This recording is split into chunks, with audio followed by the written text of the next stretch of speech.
Hombre, eso le decíamos, que a los 3 o 4 años le decíamos.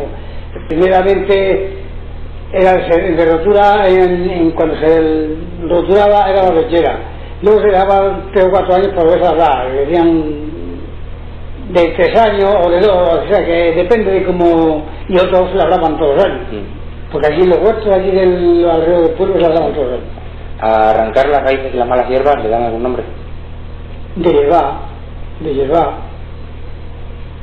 Era de hierba. ¿Qué otra cosa eran? De hierba era de... Sí, de lo que... Y después, primeramente se la lechaba, que era en enero. Es la primera labor. Esa es la primera labor. Segunda, vinagre, le decíamos. Y tercera, revinagre, también revinábamos mucho. Esta era la que le daban a la tierra. Una cuarta no le daban, ¿no? Sí. No. Luego después de cementera, antes de sembrarlo, se le pasaba una gata. Y luego ya se envergaba, se abonaba y se sembraba.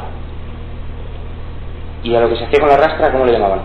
Pues rastrear, para que quedara más llano, para que el grano quedara más igual, porque si se quedaba en los surcos con esto, quedaba en los hondones, y en el cerro entonces se allanaba como si esto fuera el surco.